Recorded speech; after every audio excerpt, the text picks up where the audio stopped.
believe we are live. Hopefully everything's working.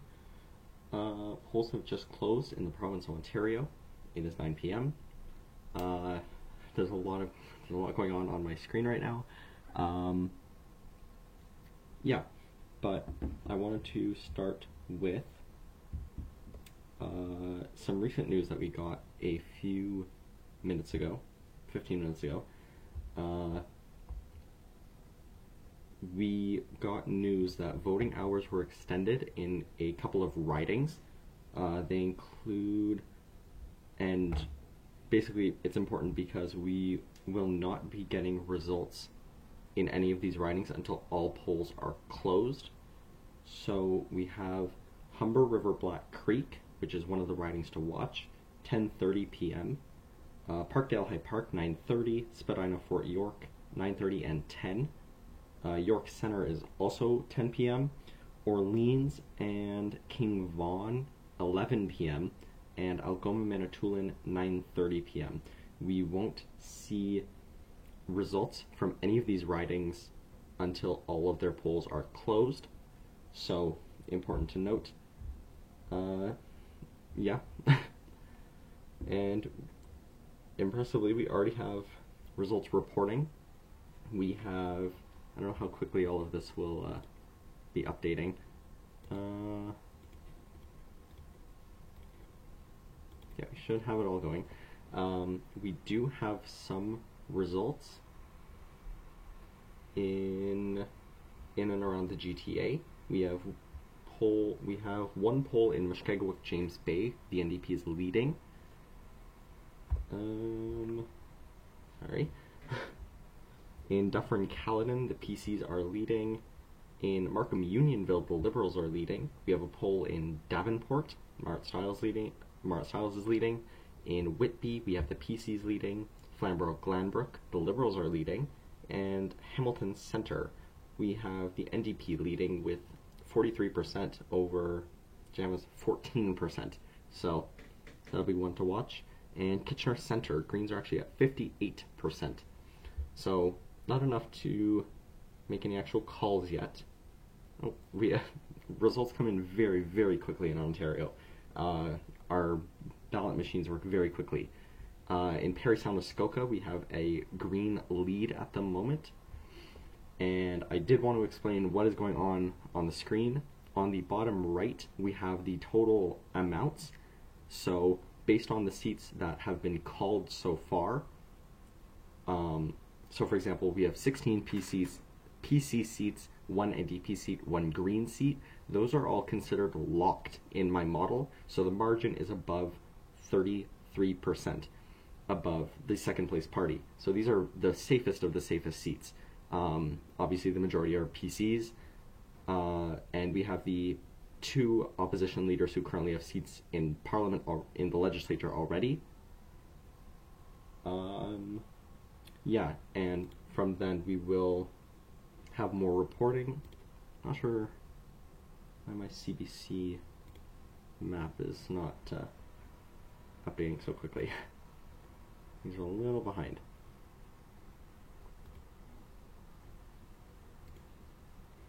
Okay, yeah, we do have results reporting. There are results reporting everywhere. It's a little, the first 10 minutes of an Ontario election is very overwhelming. We do have a lot of PC leads. PCs lead in 19 seats at the moment, but again, we have results coming super, super quickly. Yeah, I will start making calls very soon. I'm looking at the CBC map at the moment to see which ridings we can call very quickly.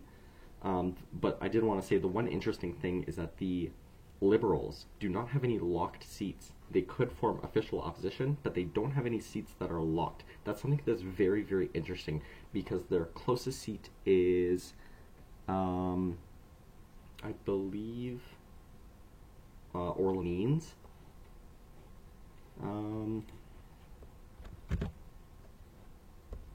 There's no chat. Interesting.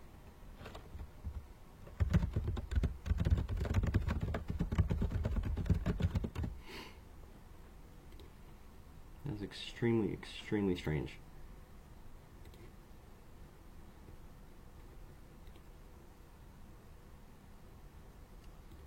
I'm not sure why there is no chat at the moment. There should be. Yeah, we do have results coming in very, very, very quickly.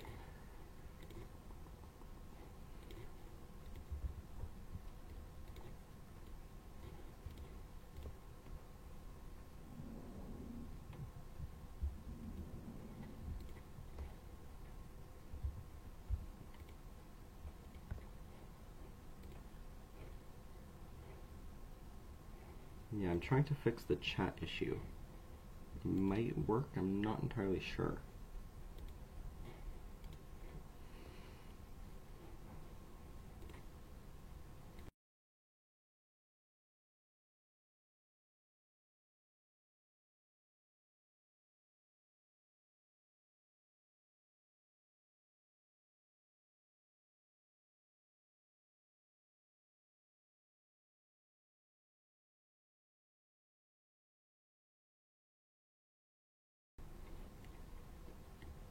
Okay, we may have the chat working now.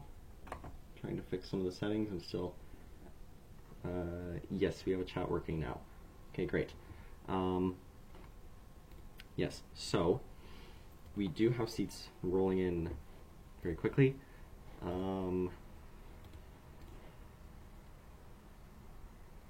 Yes, everything should be working now. Okay, great. We do have more seats being called, like Simcoe North was just called. Yeah, there's an issue with the map being fixed. We have a lot of seats coming in very quickly. Yeah, it's very hard to keep up, sort of.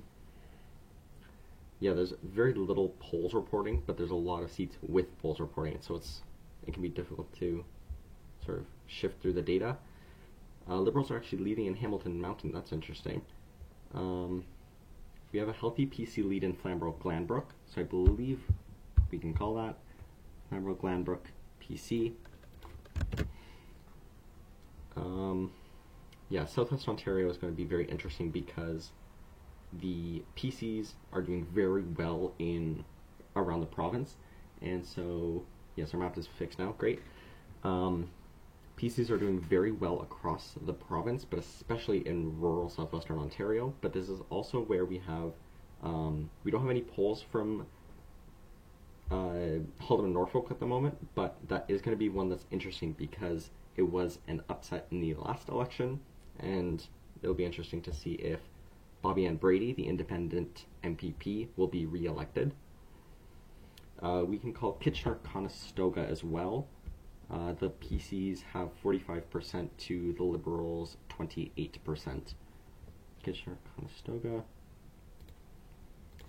A lot of writings to keep focus of. Yeah, so these are still sort of the seats that are in the safer column anyway, in terms of my model. So Liberals are actually leading in Hastings, Lennox, and Addington. That's interesting. I do have the map for CBC focused on the Southwest and the GTA, just because that's where most of the seats are. And I have the Metroland map, which covers the entire province. So unfortunately, Ottawa is a little excluded, but there's only a handful of seats in Ottawa that are going to be very competitive. And based on what we see now in the Ottawa region, and in Eastern Ontario in general, yeah, the Liberals are still leading in Hastings, Lennox, and Addington, but the NDP is leading in Ottawa Centre and Ottawa West Nepean. This is a seat that they flipped in the last election, and it was very, it was an upset. The NDP, I believe, was the only NDP gain in that election, and so that'll be an interesting one. But we have Kanata Carleton, which was a flip in a by-election. We do not have results yet. I have a friend of mine making a lot of my calls right now, just because I'm focused on everything else. But yeah, a lot of the margins are very, very tight right now, but that's also because we barely have any results coming in, so all of these ridings are sort of all over the place. Um, I believe, yes, we can call Timmins. Timmins for the PCs. This flipped in the last election. It was another upset. NDP MPP for I think almost 30 years. He lost re-election to the PC candidate who was a popular mayor in the city of Timmins, and so it was an upset. But now the seat, as long as he's running, I believe his name is George Pyrie, it'll likely be a pretty safe seat. Looking through the north now, NDP has a healthy lead in Nickel Belt, but there's not enough polls reporting to be able to make a sufficient call. Sault Ste. Marie, that'll be an interesting one. Apparently there's been quite a lot of local pushback against the PC candidate who is from Eastern Ontario.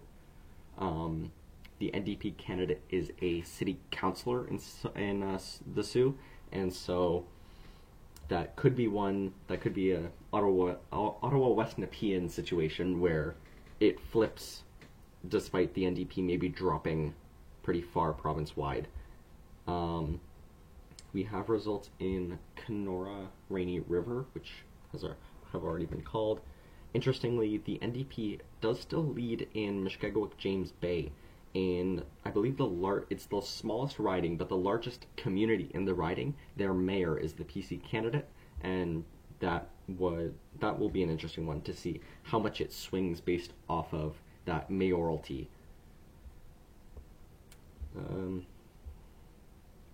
Yeah, a lot of these seats, they've sort of paused counting.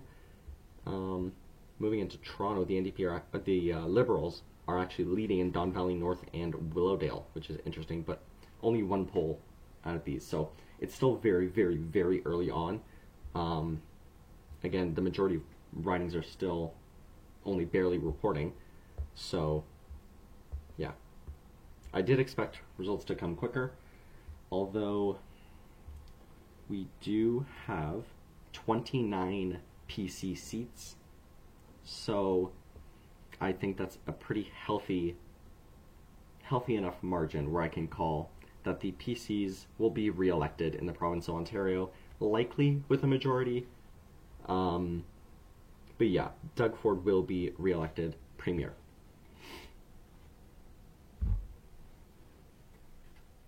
Which, the consensus, I suppose. Yeah, we still don't have a lot of results in many, many ridings. But we are getting some here and there. Yeah, I am trying to make calls and look around the map at the same time.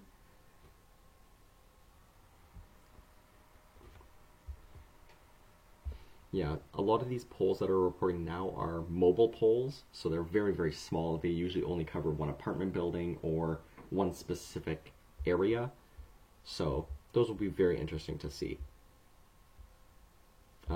how it sort of plays out, because in some ridings, like I believe Hastings, Lennox, and Addington, there's only one poll reporting, and the Liberals have 19 votes and the PCs have 17 votes. So it's sort of like that, where there's not a lot of option for making a call in seats that aren't necessarily as classified as locked or very, very safe. Yeah, we have hit sort of a stagnation. One of the interesting seats is Parry Sound Muskoka. The Greens have been pouring a lot of resources into this riding. Matt Richter is currently leading with 47% over the PC's 32%. So that'll be an interesting one to watch. And NDP are leading into Timiskaming and Cochrane. There's only 2 polls reporting, but it will be an interesting one to see because this was somewhat close in the last election, and this riding could be one of the ones that flips towards the PCs with a very big swing like we're seeing in the north.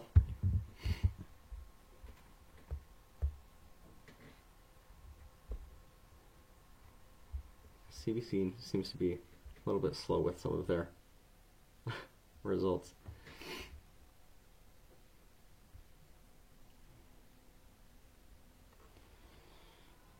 yes, a lot of NDP MPPs could go down tonight. The NDP have not been doing very well in the polls. So in Aurora, Oak Ridges, Richmond Hill, they're leading in Milton, one of the seats that they did not win in a by-election. Yeah. And in Burlington, Hamilton Mountain, a lot of these seats are going to be very important to where that support sort of plays around. Now, reset it here.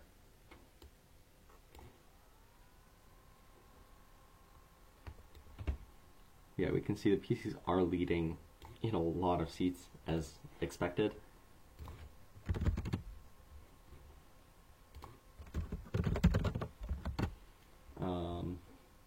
Yeah, so we won't see results from Algoma Manitoulin for quite a while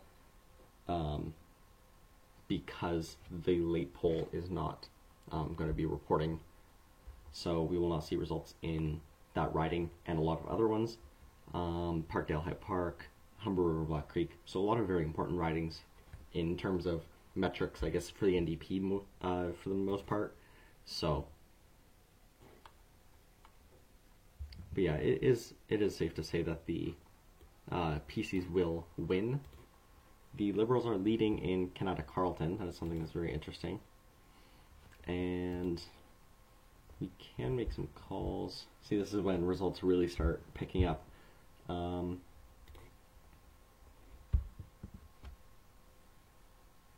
Yeah, Ottawa, West Nepean, NDP hold. NDP are doing very, very, very well in a lot of these ridings. Orleans, we're not going to see results from for quite a while. I believe that was one of the 11 p.m. ridings, so we could be waiting a while.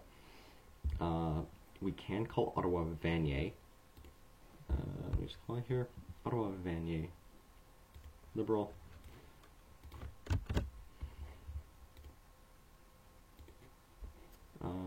Trying to search around the map to see what I may be missing, because CBC has started very quickly calling seats.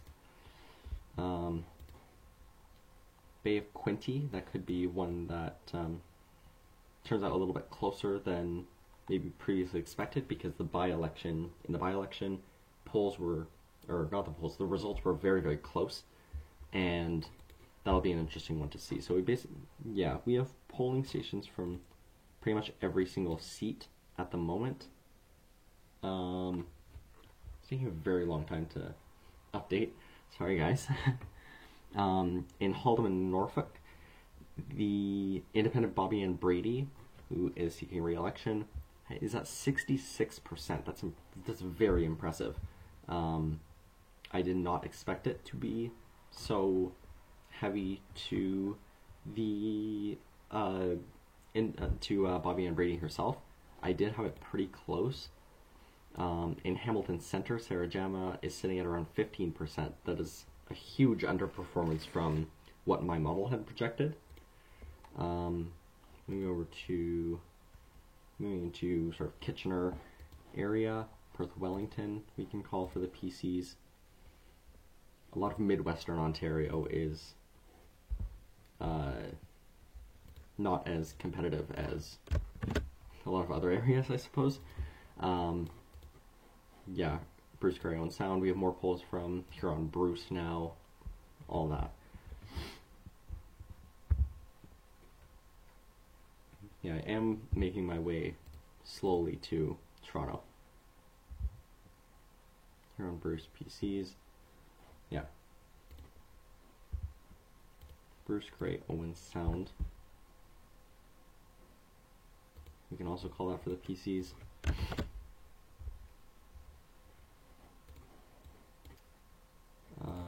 Yeah, PCs have taken back a lot of their lead in places like Milton, Oakville, and a lot of Hamilton, the western parts of the GTA, or the GTHA.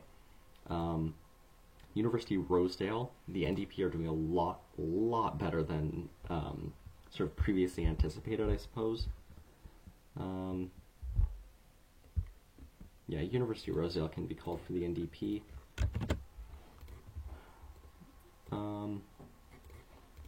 yeah, it's taking a very long time to keep updated. That's strange.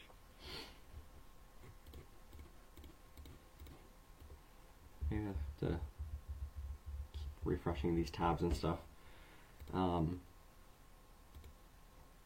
Yeah, the PCs are back in the lead in. Oh, apparently the CBC website has crashed for a lot of people. That could be why a lot of this is very laggy. Yeah. I am not having issues on my current tab, but I also haven't seen very much changing, so we could see. Sort of swinging back up to the north. The NDP are actually leading in Thunder Bay Superior North. This was a seat that was expected to flip pretty heavily to the PCs, but the NDP, it has not voted PC in several amount of decades, and so it's been flipping between Liberal and NDP. Between them, the NDP won it in the last election. They took it from the Liberals. The PCs have a mayor, and the Liberals have a councillor in Thunder Bay, but he has been the face of a lot of controversy recently over things he has said previously. Moving up north to Kiiwetinoong, I believe it's a little early. Kiiwetinoong and Mushkegowuk James Bay. There's 9 out of 31 polls in Mushkegowuk James Bay, 5 out of 51 in Kiiwetinoong.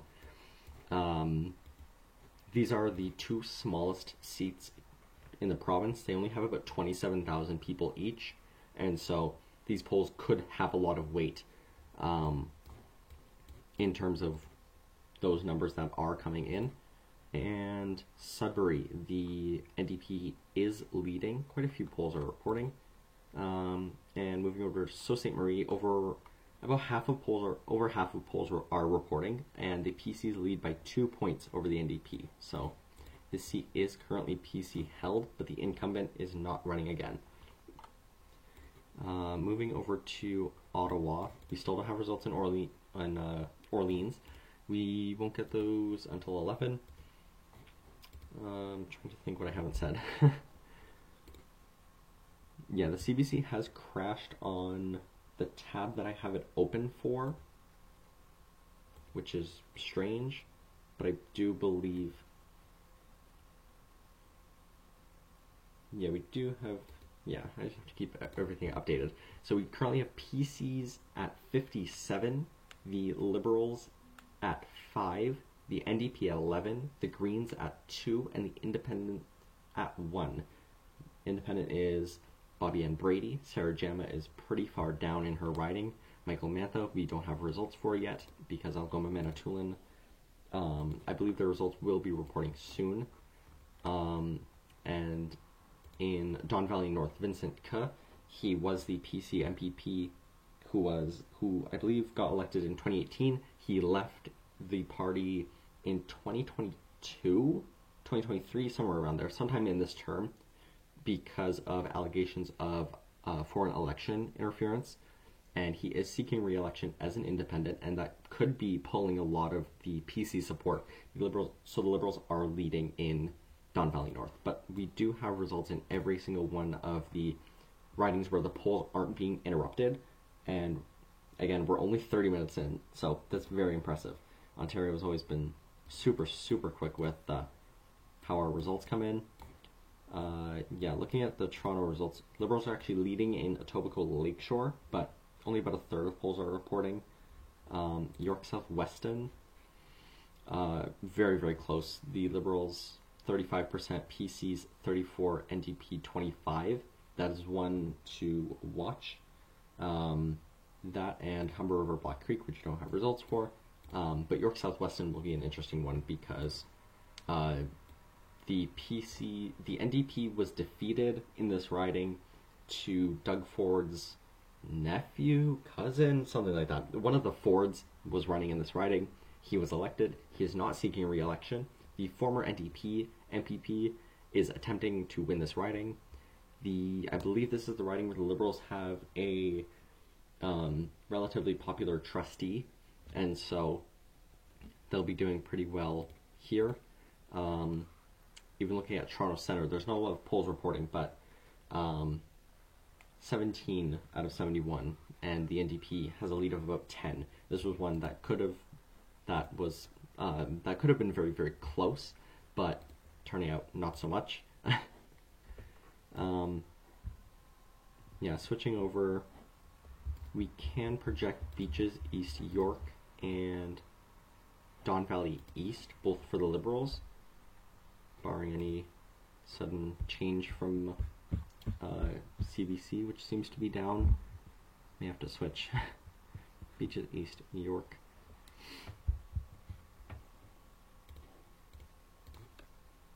Beaches East York, Liberal, and Don Valley East for the Liberals. We will switch to Global.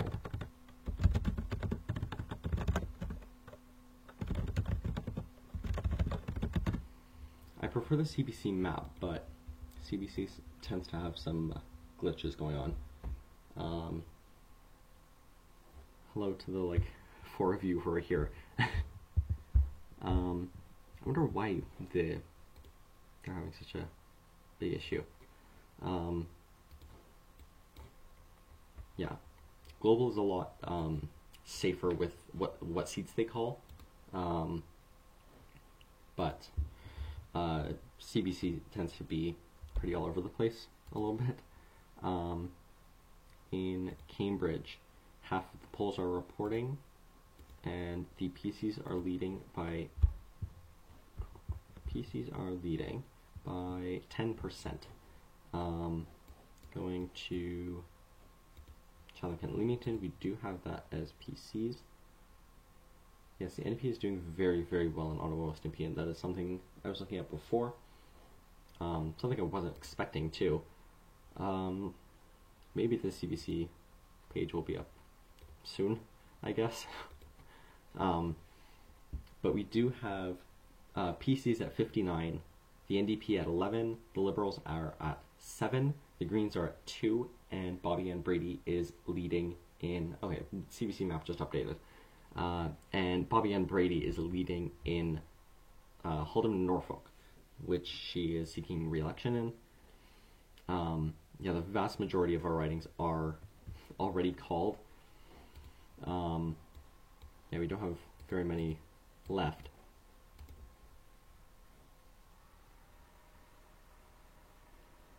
Yeah, we can look at Eastern Ontario again.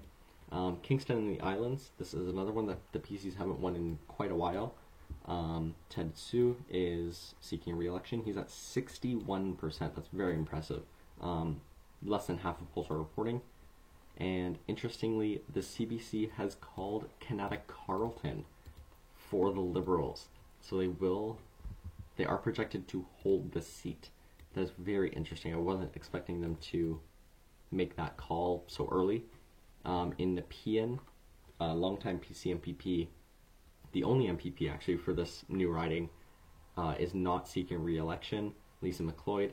She's very, very well known in this part of the province, and PCs are down 10% to Tyler Watt. He ran in the last election for the Liberals in Nepean, and he did very, very well, beating a lot of expectations.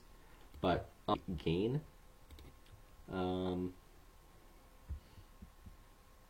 but unless we have results in Orleans soon,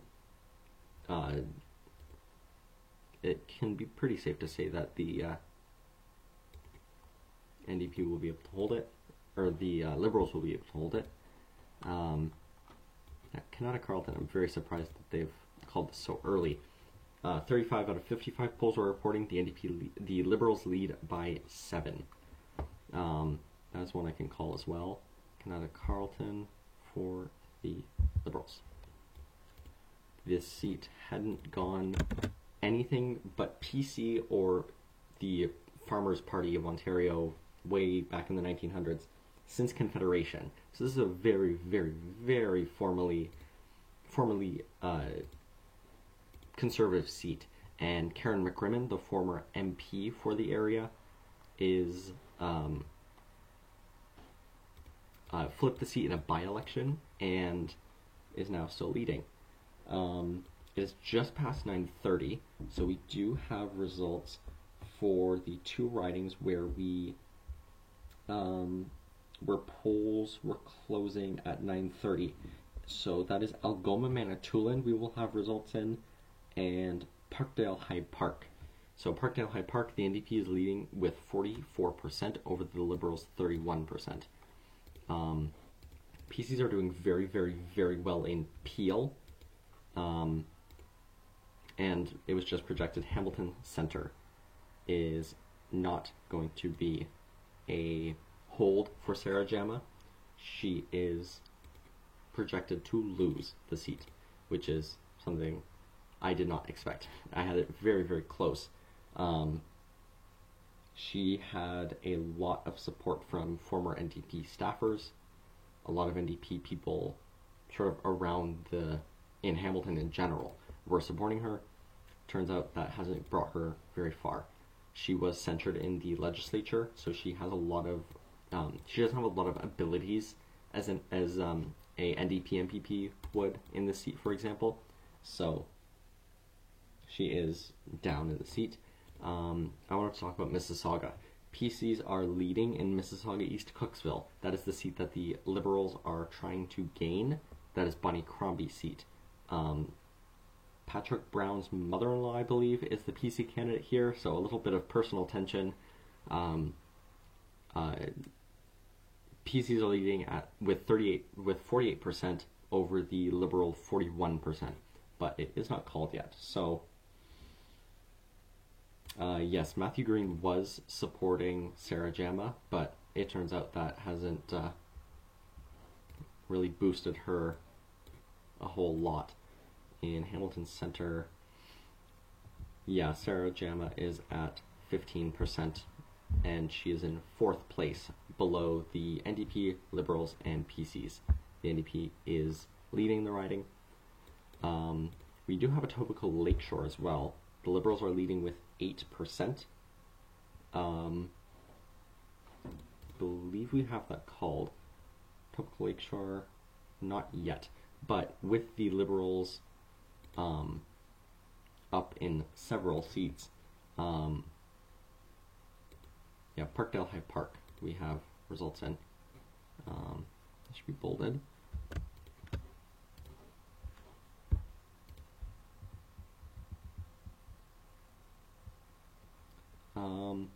Yes, and we have results in Algoma Manitoulin, hopefully. Their results just started to come in with Parkdale High Park. Algoma Manitoulin, PCs are at 40%, NDPs at 29%, Liberals are at 14%, and Michael Mantha, the former NDP MPP, he had harassment allegations against him, wasn't expected to win. My model is correct in this riding in placing him 4th. He's at 10.5%. PCs are leading very healthily over here. In Sault Ste. Marie, we have almost all polls reporting. We have 55 out of 60, and it's still a very close race. It's less than a point between the PCs and the NDP. This one, if I were to place bets on which seat would be able to flip for the NDP, it would probably be Sault Ste. Marie. Yeah, Thunder Bay Superior North is another one where we can project the NDP. Yeah, this is sort of a training run for the federal election. I was thinking about doing something similar. Yes, a recount is possible in Sault Ste. Marie. I'm not sure what the recount rules are in Ontario. I should probably know that. I'm not sure what the recount rules are, so it depends. It's usually pretty steep to get an automatic recount, but who knows, these polls could very much tighten very quickly. Yeah, Thunder Bay Superior North, the NDP have a pretty large lead in this riding. And I also wanted to mention beforehand that our projection is based on what seats have already been called and how that sort of leads into what seats could be won by the parties next.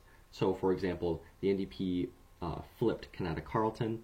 That helps them in the model because Canada Carleton has such a long PC history, and so they're now projected to pick up a lot of seats like in Ajax or Peterborough, a lot of seats that are uncalled. Yeah, so that's how our results are being calculated. So we do have the PCs projected to have a majority, not unexpected. They are at 60 called seats at the moment. A majority is 63 in Ontario, and yeah, not something totally unexpected, but it is something that with strategic voting sort of being a big talking point in this election in particular, this could be one where the PCs do a little bit worse in terms of their vote efficiency. The vote efficiency for the NDP in the last election was very, very good in terms of compared to the Liberals. Yes, Thunder Bay Superior. I have a comment. According to Wikipedia, recount rules stipulate it has to be less than 25 votes. I don't believe they're in that range at the moment in Sault Ste. Marie. Again, it's usually very, very steep to get an automatic recount. Going down to Parry Sound Muskoka, we have 61 out of 103 polls reporting. This is Matt Richter's, I believe, his 6th election in a row in this seat. He's been trying very, very hard. The Greens have been targeting this very, very hard. They've been pouring a lot of their resources here. PCs are leading by about 2% in this riding. Liberals are actually leading in Ajax. Yeah, so the Liberals have made a recovery. It's confirmed. Liberals are leading. They quickly tightened a lot of the polls in Toronto itself. Will that turn out to be the case? I'm not sure, but they were becoming very, very competitive. There were some Nanos polls that had them essentially statistically tied with the PCs. But will that turn into actual votes? Who knows? Right now, not so much as maybe expected. York Southwestern, it's currently for the PCs. Eglinton Lawrence, that's the one where the NDP candidate dropped out. That is one the PCs are also leading in, so that plan to stop the vote split didn't work that well. Scarborough Centre, PCs are leading. This wasn't one expected to flip for the Liberals, but it could have been close. In Don Valley North, that's an interesting story. In Don Valley North, we have it as Liberal gain. Vincent Ke, as I talked about before, the incumbent MPP, he's running it for re-election as an independent. He is taking 10% of the vote. PCs are at 37, Liberals are at 44. So that is one where Vincent Ke is causing a Liberal split here. Kiiwetinoong, I believe we can call it. Apparently the CBC website is back up for many people. Kiiwetinoong, it's pretty close to a call. Similar margins to the last election. Mushkegowuk James Bay has closened though. It's about a point. NDP over the PCs. PCs have popular mayor here. NDP Guy Boisgouin. He didn't have any previous electoral history. He wasn't a known businessman, so he doesn't really have a lot of strength in terms of his own candidacy that would be able to give him a bonus or anything like that. Sudbury, the majority of polls are reporting the NDP is leading here. I think we can call that. Sudbury for the NDP. That is another another NDP hold. Timiskaming and Cochrane is actually holding for the NDP as well. That was one expected to flip pretty heavily, but John Van Thoff has been an MPP in the area for quite a while, and so he could be able to hold on. Parry Sound Muskoka, the margin for the PCs has widened. I didn't expect this riding to go to the greens. It was possible, but talking about Niagara for the first time in this, the NDP is leading in St. Catharines and in Niagara Center. That was one that was expected to flip. Niagara Center is currently NDP, not called yet, too close, but St. Catharines and Niagara Falls we can call for the NDP as well. St. Catharines was one that was expected to be pretty close. Maybe not so much by this, but the NDP, I've had a hunch this entire time that the NDP will do pretty well in Niagara just because of personal strength of the candidates. Yeah, all my stuff should be updating. See, this is, yeah, PCs have ticked over a majority, so yeah, but Toronto St. Paul's, that one, ironic, the Liberals have flipped it. Very funny because the PCs won that in the by-election, or not the PCs, the Conservatives federally won that in a by-election a few months ago. Very ironic that the Liberals are flipping it now provincially, but they do have star candidate. They do have a, I believe, journalist, I want to say, in this riding. Let's fix that.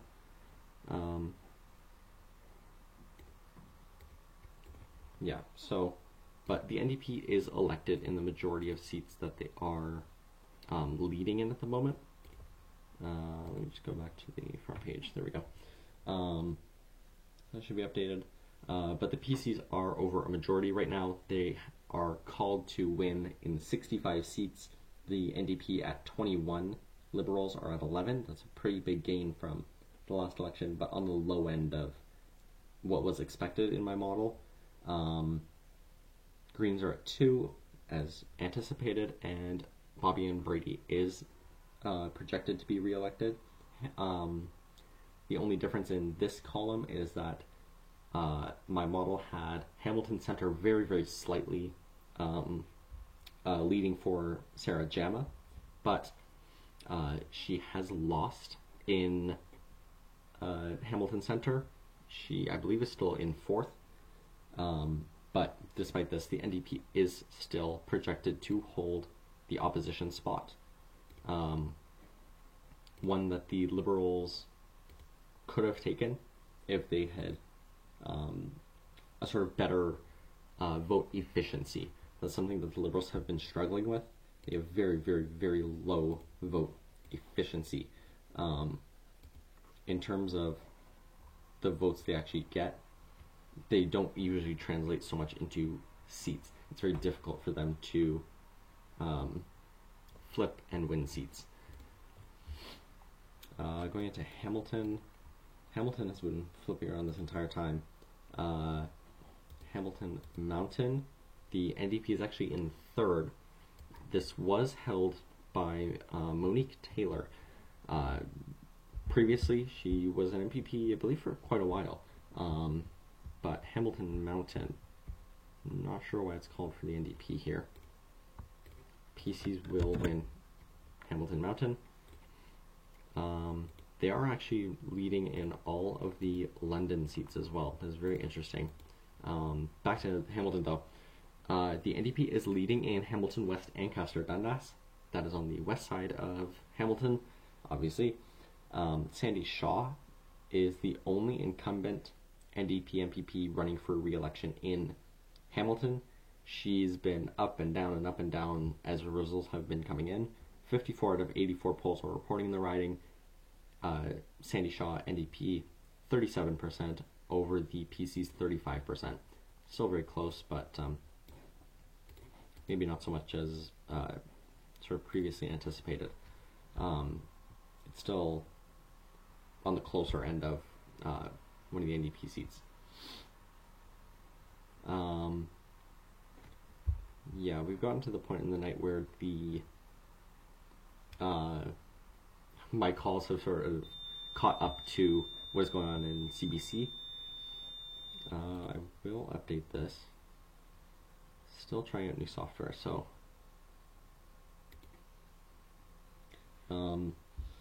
it is almost 10 p.m. Polls have been closed for almost an hour. At 10 p.m. we will get results in Spadina, Fort York, and York Centre. Those are ridings where the polling times were extended. We don't have a lot of uncalled seats at the moment, especially in the NDP. They're doing a lot better than what was previously anticipated. In Windsor West, this was one where the Liberal candidate dropped out right before nominations were due, so they don't have a name on this ballot.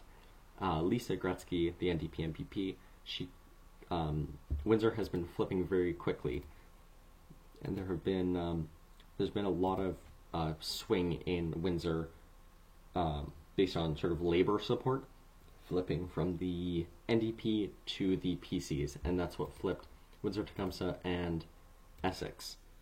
But Windsor West, it could have been closer, but with 60 out of 70 polls reporting, Lisa Gretzky is at 52%. That's a lot more than what my model had predicted, over the PC's 39%.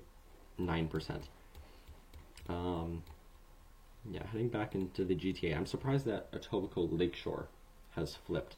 That was one that was not necessarily on my radar that would have flipped. Yeah, Etobicoke Lakeshore has flipped. PCs are still leading in Eglinton Lawrence and York South-Weston. Polls have sort of slowed down there. Usually what happens. NDP is actually elected in Oshawa. The Liberal candidate here was dropped afterwards of nominations closing, it's been strange. The Liberal candidate was dropped after, so he is still on the ballot, essentially. Still on the ballot in this riding, but he did face some controversy that the PCs had dug up. And he was dropped by the party, but he was still on the ballot. But it seems that support for the Liberals has sort of transferred to the NDP. This was one where, in a similar story to Windsor West, where that Labour support could have caused a flip, it is pretty close. It's 45.8 for the NDP to 41.6 for the PCs and 8.7 for the Liberals. But yeah, so it seems the Labour support has sort of balanced out in Ontario at the moment. No real big Labour ridings have flipped, so it seems like there won't be any big swings there, like in Essex or any other ridings like that, like in Niagara too. Moving into Mississauga again, Bonnie Crombie is still down in her seat, although she has tightened the margin slightly, 47.2 for the PCs to Bonnie Crombie's 42.4. She is still down. There is about a third of polls reporting. Not great. If she does not win, that'll be pretty embarrassing. That'll be the second time in a row that a Liberal leader fails to get into the legislature. The former Liberal leader, Stephen Del Duca, he ran in Vaughan Woodbridge, trying to seek election again. He was formerly the MPP there. He lost in 2018, became leader for 2022, and lost. Although he is now mayor of Vaughan, so maybe they just didn't want him in the legislature. But that would be a second time in a row that a Liberal leader fails to get into the legislature despite making gains, which is something that's very interesting to note. the Liberals are still leading in Ajax. A very tight margin, less than a point, but still, Ajax was not necessarily on my radar as one that would be as close. Yeah, let me just take a look at what ridings we don't have called yet. We have Mushkegowuk, James Bay, Algoma, Manitoulin, and Sault Ste. Marie. Mushkegowuk, James Bay has flipped to the PCs at the moment, but there is still only 18 out of 31 polls reporting. Mushkegowuk, James Bay, that's the riding with the PC mayor. I did expect it to flip a lot heavier to the PCs, but it seems that Guy Bourgoin is doing a lot better than anticipated. Going south to Algoma, Manitoulin, PCs are still leading. All the ranking is the same as when I last updated in this riding. PCs are at less than 40% though. NDPs are at under 30%. Liberals have star Indigenous Chief as their candidate. Liberals are at 15%, and Michael Mantha is at 11%. Back to Sault Ste. Marie, there's only 2 polls reporting left. Not a lot, but the margin is still very, very close. The margin is only about 100 votes. PCs are at 43% to the NDP at 42.7%.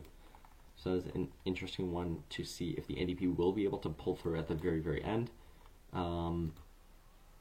Just trying to take a look at the ridings that we don't have called yet. Timiskaming Cochrane, the NDP is doing better than expected. I don't think it's still a little early to call, especially as one of the smaller northern ridings. Timiskaming Cochrane, similar to Mushkegowuk, James Bay, I believe the PCs have a star candidate here, but it was expected to flip in my model, but it has not at the moment. There's 68 out of 83 polls reporting, so yeah, it could be an NDP hold. Peterborough Kawartha, this one holds City of Peterborough. It's historically, when the Liberals do well, this riding usually flips or is very, very close. PCs are leading here though by, I believe, about 5%, so Peterborough can be called as well. Peterborough Kawartha, yes, it is currently called by the PCs. I also didn't have this one on my radar as one that could flip. Scarborough Centre is still very close. Eglinton Lawrence, it is projected as a Liberal gain based on the calculations for everything, but it isn't Liberal leaning at the moment in terms of actual vote share. So that's the only difference between what you see on this map, because this isn't results unless you're looking at the seats that have been called. So examples like Humber River, Black Creek, or York Centre. We don't have results there yet because of the poll delays that will be ending in 5 minutes actually. We don't have results there because of the poll delays, but they're still factored into the model on, oh, this seat will probably vote this because other seats are voting this. Essentially, that's how this whole system works. Yeah, moving into Burlington, another very close riding. That one I also didn't have on my radar as one that would be super, super close. Burlington incumbent MPP Natalie Pierre is running again. She said that she wouldn't, but she decided to go back into the race. Natalie Pierre is at 43.4%. Liberals are at 42.6%. I don't believe this was the first one that would flip in the sort of Halton Hills area between Oakville and Burlington and Milton. But it is interesting that this one is close. 43.3% for the PCs, 42.7% for the Liberals. Hamilton, West, Ancaster, Dundas, NDP is still slightly leading. Interestingly, the NDP has actually held on to all of their Niagara seats, something I honestly didn't expect. Niagara Centre is one that was very, very close in the last election, and as soon as the PC started going up in the polls, people immediately called it off as, oh, Niagara Centre is going to be lost. But it seems that incumbent MPP Jeff Birch is still doing well. He's at 42% over the PC's 37%. Bobby Ann Brady has actually expanded her margin by an insane amount. I was not expecting her to be doing this well. 59 out of 61 polls reporting in Haldimand, Norfolk. Bobby Ann Brady has a whopping 64% of the vote to the PC's 24.5. They're running a mayor for, I believe, the mayor of Haldimand, I want to say. Maybe Norfolk, I'm not sure. One of the mayors in half this riding. And so it'll be interesting to see how the geographic split in this riding works. But PCs are doing very, very, very badly here. Even if they were sort of shipping in neighboring PC MPPs to campaign here, that clearly has not worked. Yeah, looking at my map, we have every single seat in southwestern Ontario called. We have PCs at 74, NDP at 22, Liberals are at 13, Greens 2, and Bobby Ann Brady is leading. We still have those 5 seats that we don't have results in. But yeah, but on the map you can see the thickest lines are international borders in Niagara Falls and Windsor. We have the medium borders are in, like if you look next to, in between Lake Erie and Lake Huron on my map, you can see there's sort of a line in the middle. That is one where you can see the regional borders in my model. So you can see what ridings are southwestern Ontario, which ones are in the GTHA, which ones are in Toronto, East, and North. Those are all the regions in my model, and then the smallest lines are sort of the sort of smallest regions in the model. So for example, York Region, Peel, Kitchener, Waterloo, London, all of those are sort of sectioned off, but not a huge difference.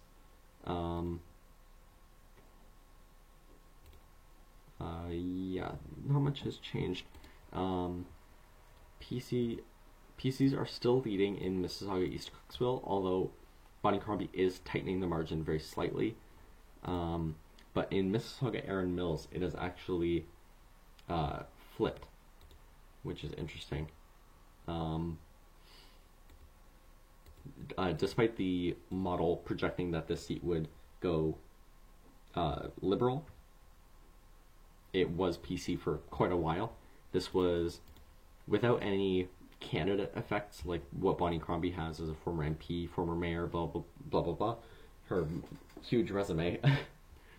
Mississauga Erin Mills is the naturally closest seat. And the Liberals are leading by, how much is that? Like about 20 votes, which is interesting to see. Otherwise, not many changes on the map. PCs, yeah, Liberals are doing very, very well in Toronto. Not so much in terms of vote efficiency, but they are doing very well. They are down in York Southwestern and Eglinton Lawrence, which is something I was not expecting. I expected them to be doing a lot better in Eglinton Lawrence. The PCs are up by 0.5. Again, maybe we'll flip, unlikely. There's 2 polls reporting left to report in this riding, but we'll see. Scarborough Centre is another one where the Liberals are doing actually a little bit better than expected. It's a 2-point margin for the PCs. There is about a fifth of polls still left to report. But Scarborough Centre is 44 to 42% for the PCs. That one I wasn't expecting it to be so close, but moving to Ajax. Liberals are at 45 to the PC's 44. This one has an incumbent PC MPP. Again, it's one of the seats that if the Liberals are doing well, this seat goes Liberal. But I wasn't sure if this seat would necessarily go Liberal, but there are still quite a few polls reporting, so we'll see.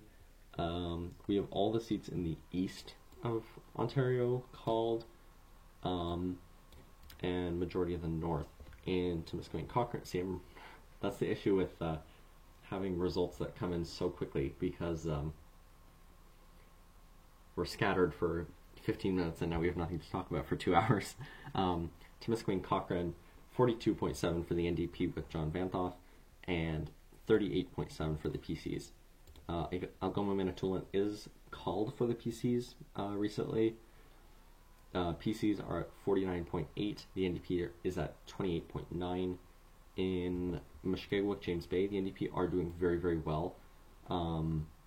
They have there's 10 polls reporting. There's 10 polls left to report. NDP is at 45.4. PCs 45.2. Their margin is about 20 votes. So that could be one where there is a recount. Moving to Sault Ste. Marie, still 2 polls left to report. 43.1 for the PCs, 42.7 for the NDP. This is one that the NDP was targeting a little bit. Marit Stiles, in her sort of quick northern part of her tour across the province, this was one where she did visit. The NDP has also been crying out about strategic voting and all that in this riding, but the Liberals are at 10%. So if that Liberal support drops, the NDP will likely flip this riding.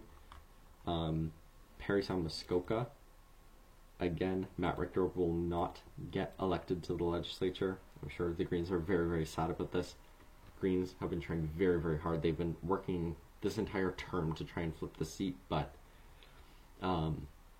PC incumbent Graydon Smith, former mayor of a town in this riding, is at 46.5. Greens are at 42.3, and the Liberals are at 6. The Liberals didn't run a candidate here. That contributed to why it was so close, but with the Liberal candidate, I did expect the Greens to drop quite a bit. Yeah, we have results in York Centre and Spadina Fort York. We were just waiting on that one poll. They were counting the other ones. Spadina Fort York, the NDP is at 44.7 to the Liberals 31.4. This is one where the Liberals could have done a lot better, but it turns out they they weren't doing as well as sort of expected. I believe the Liberals have a journalist in that riding too. York Centre, we just got results for. 52 out of 69 polls reporting PCs at 53.1 over the Liberals at 36. This is historically one of the more conservative ones federally and provincially, and so this wasn't expected to be a close one. PCs are still leading in Eglinton Lawrence, no change there. York Southwestern, there's quite a few polls left to report in York Southwestern, but it seems that the NDP, Faisal Hassan, the former MPP, in 2018 to 2022, it looks very unlikely that he will be returning to the legislature. He's at 25.6%, while the PCs and the Liberals are above 34.5%. So, Mississauga East Cooksville, nothing has really shifted. PCs are still leading. In Mississauga Erin Mills, the Liberals are leading still by about 20 votes. Yeah, seems we've grinded to a bit of a halt. Burlington, still close. I believe some polls have reported since I last updated the riding. Hamilton Centre, results haven't really shifted there. NDP Robin Lennox, she's a doctor, I believe, in the riding. 38.5%. Aileen Walker for the Liberals, 21.2%. Sarah Bokhari, the previous PC candidate, 18.8%. And Sarah Jama at 14.9%.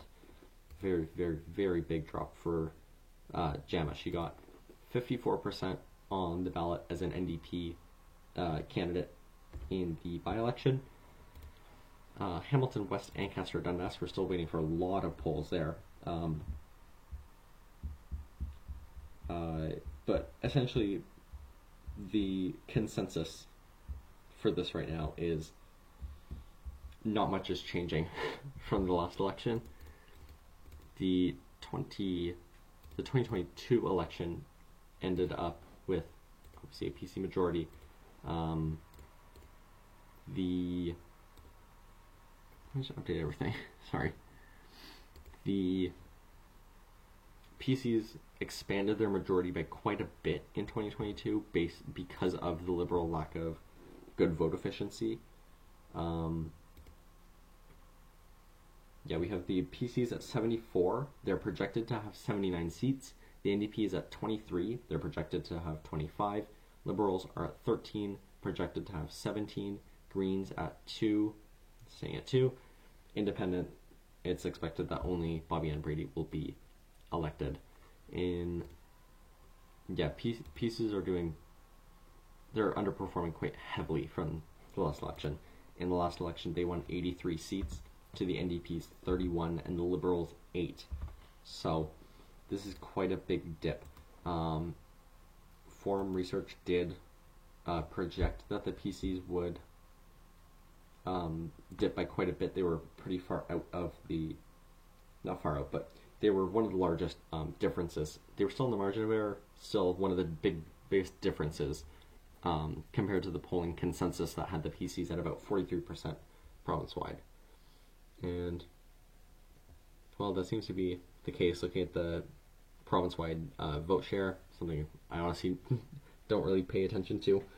PCs at 43.1% province-wide, and Liberals are at 29.6%.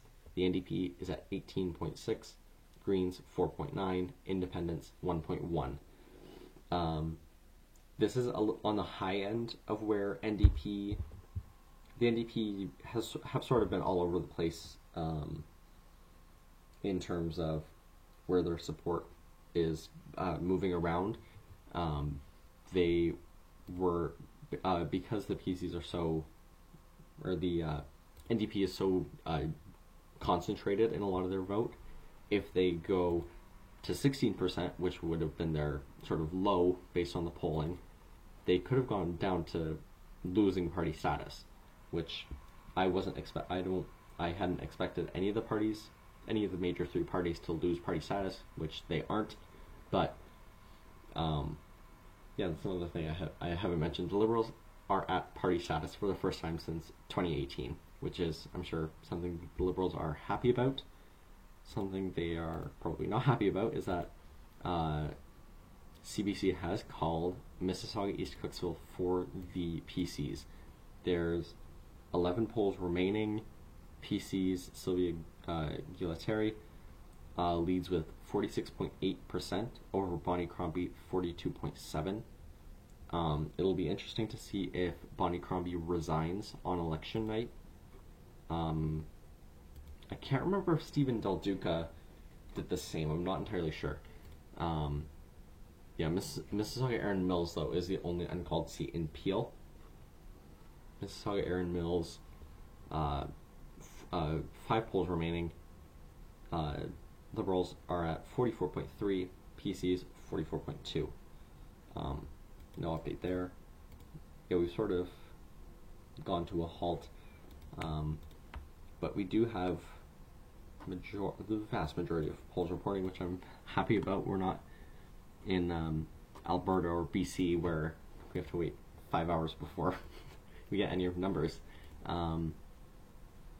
It is after 10, so we're still going to be waiting on Orleans and King Vaughan.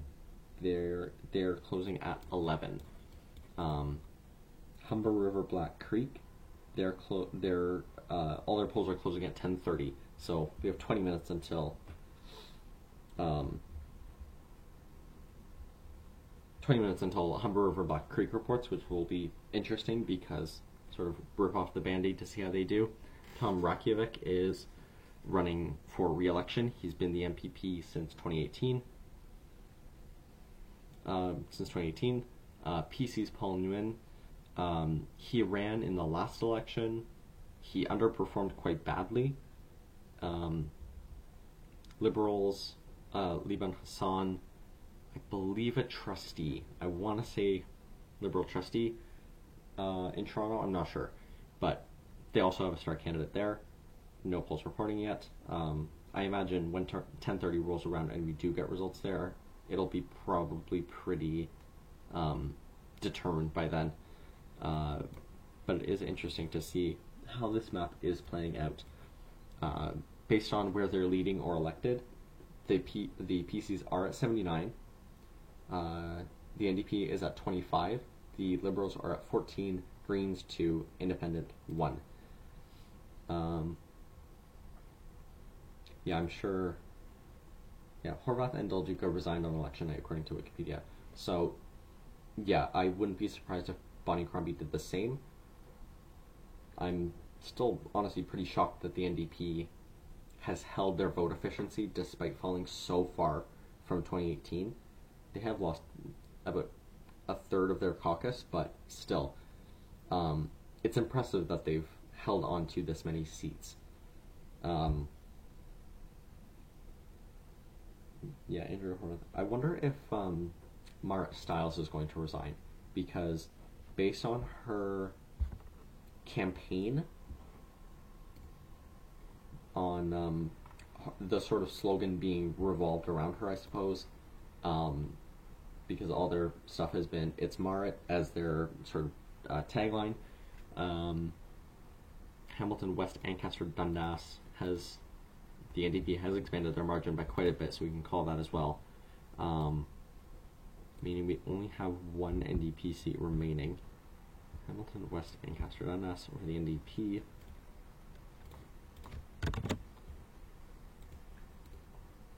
The only NDP seat that we have uncalled so far is Timiskaming Cochrane, where the NDPs are overperforming there as well. Should have everything updated right now.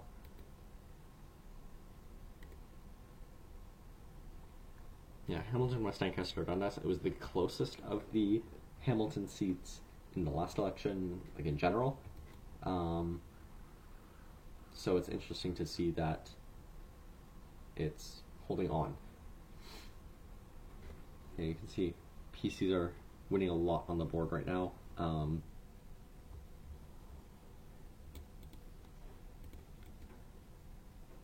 Yeah, and Timiskaming Cochrane has flipped as well. Or not flipped. It's the NDP has been re-elected in Timiskaming Cochrane. Tory Delorier, the PC candidate, is about 4 points down from the NDP. John Vanhoff has been an MPP for quite a while. He was pretty locally popular. He could have been washed away in this election if the NDP had done worse, because 18.6% province-wide is on the high end of where their support could have been.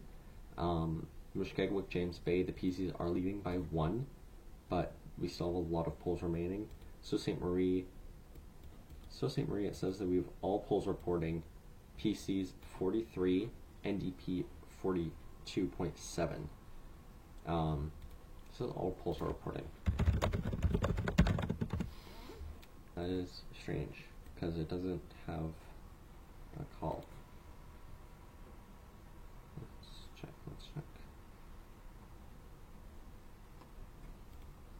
Electoral district results. Sault Ste. Marie. Yeah, the PC candidate is a former staffer. Yeah, PCs hold this riding 43.07% of the vote. They are leading by 118 votes, so no automatic recount. The NDP is in a very tight second, 42.69%. So St. Marie, a PC hold, but a lot closer than what had originally been expected. So St. Marie, on my list. So St. Marie. And Scarborough Centre is also a PC hold as well. Unexpectedly close for quite a while. I wasn't expecting that. But the PCs are now at 76. The NDP is at 25. Liberals are at 13. Greens at 2. And Bobby Ann Brady is leading in projected elected in Haldeman, Norfolk.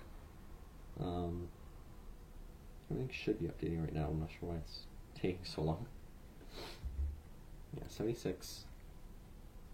That's updated the map.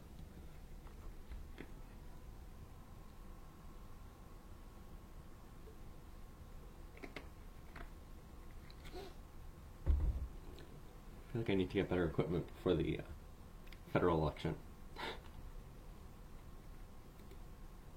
Yeah, everything is updated. Liberals are still leading in Mississauga East Cooksville. That's interesting. Yeah, Sault Ste. Marie, a lot of NDPers were expecting this to flip pretty easily. So it's interesting to see that the PCs have still won it, because there was a lot of local pushback because the candidate is from Eastern Ontario, and that's pretty far away from Sault Ste. Marie, but the guy was a staffer for the former PC NPP, so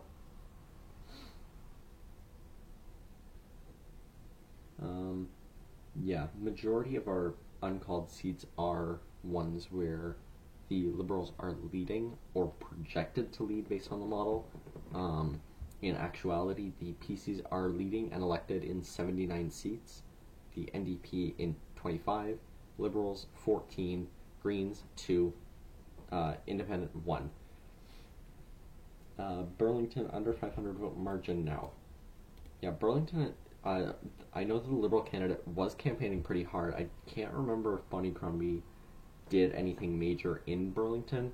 But yeah, it is relatively close.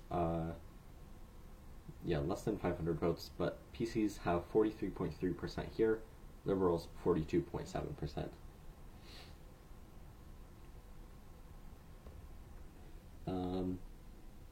Yeah, there's nothing really to call right now. I am still surprised that Etobicoke Lakeshore PCs lead by 8 points in Etobicoke Lakeshore. All polls are reporting, but that wasn't on my. I know the Liberals did drop their platform in Etobicoke Lakeshore, which I'm surprised they didn't do it in Mississauga East Cooksville. They might have expected Bonnie Crombie to do a lot better, and I'm surprised that. I'm honestly pretty surprised that Bonnie Crombie has not won Mississauga East Cooksville. I believe my model had her at around 50%, which I admit probably a little high, but based on her resume, she is a former MP, she's a former councillor, she's a former mayor. In the last mayoral election, she had like 70% of the vote. She's nowhere near 70% of the vote across Mississauga at all. She's probably at about half that. And so, was Liberal Canada a star one in Hamilton Mountain? The Liberals were targeting this one pretty hard. I believe Hamilton Mountain is historically a Liberal riding. When I was doing research on this riding, I was doing quite a bit. Hamilton Mountain had quite a bit of Liberal history, so I'm not surprised that they're doing pretty well. I'm surprised that they're in second, though. I expected the NDP to do a lot better, but it could have been that they were focusing more on their resources on Hamilton Centre and Hamilton West Ancaster Dundas.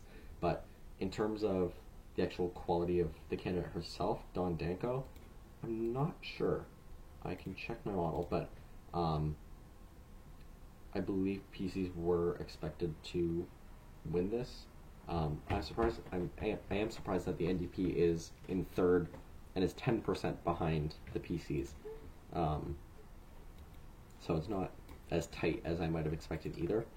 The NDP is also third in Hamilton East Stony Creek. This was a NDPC up until 2021, I believe, when the incumbent MPP for like quite a while, Paul Miller, I believe, he switched to being an independent. I can't remember what happened there, but he was kicked out of the party, attempted to run for re-election. He pulled, I think it was about 6%, sorry, my chair is breaking, pulled about 6% of the vote,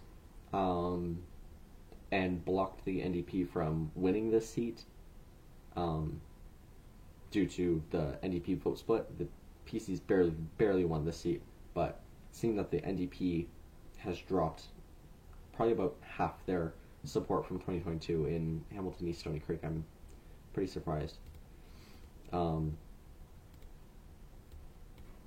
Yeah, Hamilton Mountain. Yeah, I'm checking now to see if I had what was going on in Hamilton Mountain, because I can't remember. Hamilton Mountain. Oh, yes.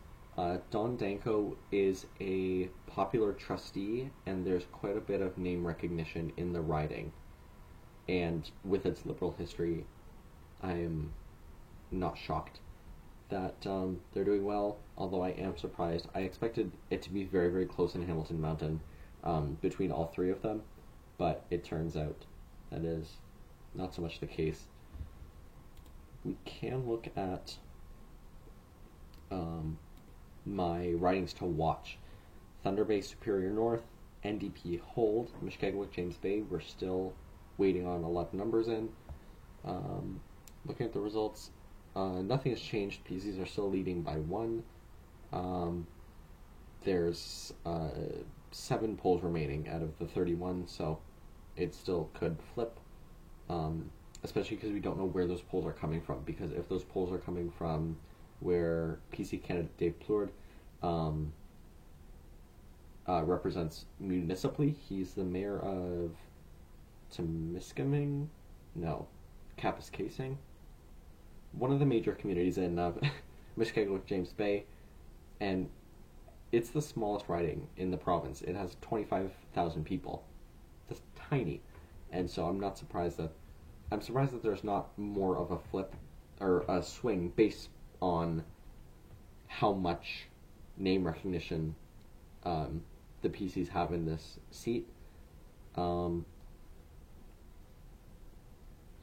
Yes, and moving to University Rosedale, this one was expected to be pretty close. It is not so. The NDP Jessica Bell, she's represented the riding for, I believe, since 2018, maybe longer, leading by 17 points over the Liberals.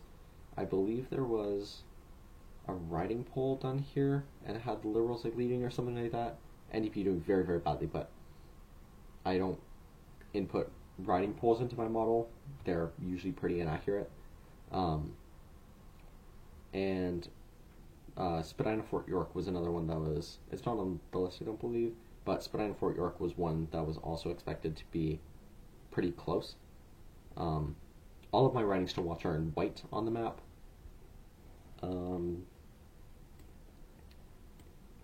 Yes, what other ridings can we look at? Algoma Manitoulin, seeing if Michael Mantha would be able to pull enough votes to stop the NDP, which is the case. But the PCs have gained a lot on their own. In Algoma Manitoulin, there's a lot of reliance on the U.S., so tariffs have been a big issue here, and I'm not surprised that the PCs are profiting pretty well off of that. PCs are at 41.3%, NDP is at 28%, Liberals are at 14%, and Michael Mantha is at 11%. Yeah, Michael Mantha is performing about as expected. This riding, despite its swing, I believe it was pretty close to what I had in my model. Sault Ste. Marie, I still don't understand why CBC hasn't called it. We have all the polls reporting. Sault Ste. Marie, very, very close. Another one where tariffs are a big issue. That probably helped the PCs quite a bit here. Did it carry them over the edge? Probably. I'm not sure. Moving to Toronto, York South Weston. That one, I expected the NDP to be a little bit higher, but it is still close. There is 6 polls remaining out of 65, so it's still very open. PCs don't have an incumbent here. This was one of the ridings where a former Ford name was that helped them flip this. York Southwestern, PCs are still currently projected to hold the seat, both in my model and in the actual results. PCs are at 35.3, Liberals are at 31.5, NDP 25.7. I don't believe Eglinton Lawrence is on my 20 ridings to watch, but Eglinton Lawrence I expected to be a lot more liberal. We have all polls reporting in Eglinton Lawrence. We can call that as well. That'll probably hurt the liberal chances by quite a bit. Eglinton Lawrence, we have all polls reporting PCs lead by 0.4. Margin of about, I believe, less than 200. And that'll be interesting to see, because the Liberals and the PCs have always been very, very close in this riding, and having the NDP candidate drop out right before the nomination closed, that was very, very interesting, because she essentially endorsed the Liberal candidate. The NDP endorsed the Liberal candidate here, and so in terms of hoping to stop a vote split, but it seems that some of that support has flowed over to the Green Party. They're at 3.4% in this riding. This is, I believe, the only three-way race in this province between the PCs, Liberals, and Greens.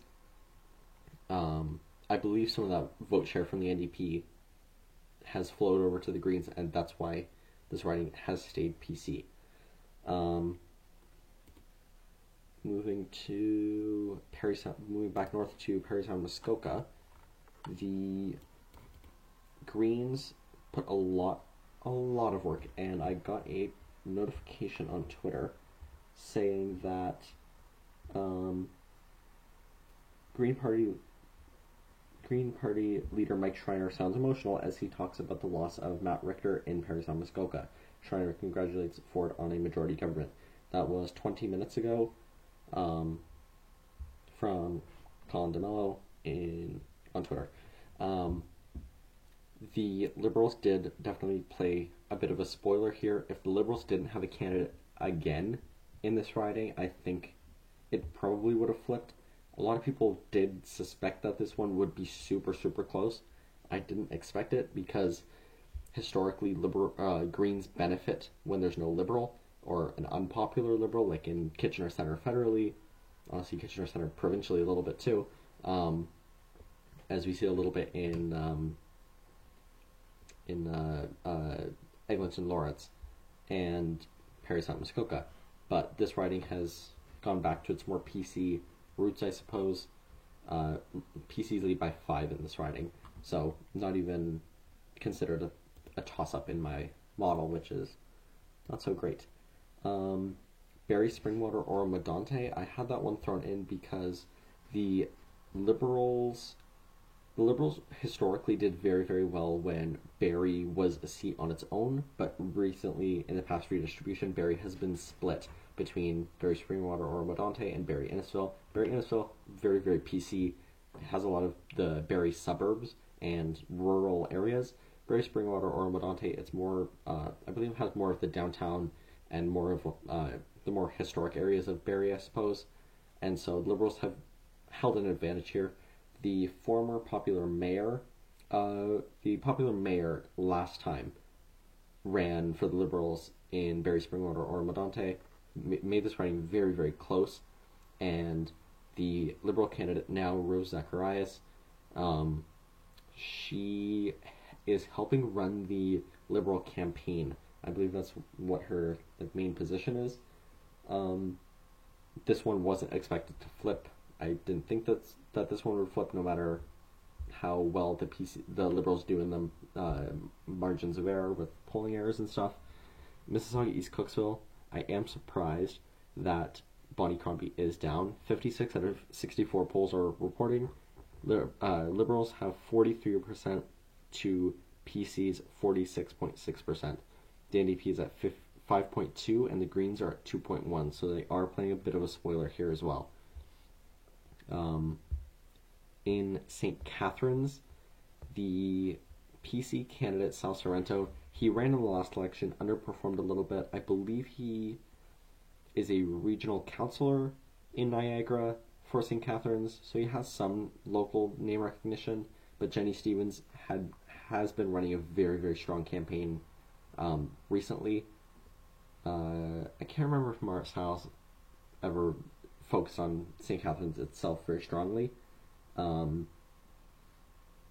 But St. Catharines, it would have been interesting to see. But this one, the NDP are really overperforming here. They have a 7-point margin over the PCs, and the Liberals are doing a lot worse than expected with Robin McPherson. I can't remember if she is the one who is a St. Catharines councillor. There's a Liberal candidate somewhere in Niagara that was a councillor and was expected to do pretty well. It might have been her, I'm not sure. But she could have played a bit of a spoiler as well for the NDP, but she's sitting at 17.3. So, a bit of an underperformance there as well. Moving to Kanata Carleton, this one flipped in the by-election. It had been represented by the right since literally Confederation, 100, almost 160 years. Kanata Carleton and Nepean next door, they are following the trend that the PCs are becoming less popular in Ottawa, in the Ottawa region. PCs have been slipping here for quite a while, even if they haven't been in government. Ottawa West Nepean was the first to fall in 2022. Nepean got very, very close in 2022 as well, but it didn't end flipping. Kanata Carleton flipped in an upset in at the 2023 by-election. Former MP for the riding, Karen McCrimmon. She's currently leading by 7 points over PC trustee, I believe, Scott Phelan. Talking about Ottawa West Nepean, the NDP are really doing well here. 49.6%, very, very impressive. Over the PC's 28.6 and 17.6 for the Liberals. Again, very, very good for the party there. Back to Toronto, Scarborough Guildwood. That one was represented by Mitzi Hunter. She resigned her seat to run for mayor. It was held the same day as Kanata Carleton. Those were being held together. And in the by-election, the NDP really, really did well. They came in a competitive third, while the Liberals dropped quite a bit, mainly because they were more focused on Kanata Carleton, but still. But Scarborough Guildwood has returned to its sort of general election trend where Liberals do a lot better and NDP does a lot worse than in by-elections in Scarborough. In Scarborough Guildwood, Liberals are at 50.8, PC's 37.9, and the NDP 6.7. That's a huge drop. I believe in the by-election they got 32 maybe. And yes, it was 10:30. We have results in Humber River Black Creek. 44 out of 52 polls reporting. The PCs are leading with Paul Wynne, 35.3%. The NDP, Tom Rakovic, he is seeking re-election, 34.5%. And the Liberals, Liban Hassan, 27.4%. So it's a close seat. It's sort of similar to York South-Weston, but flip the NDP and Liberals. York South-Weston, we're waiting on 2 polls, but PCs are at 35.2%, Liberals 34.7%, NDP 25.6% in York South-Weston.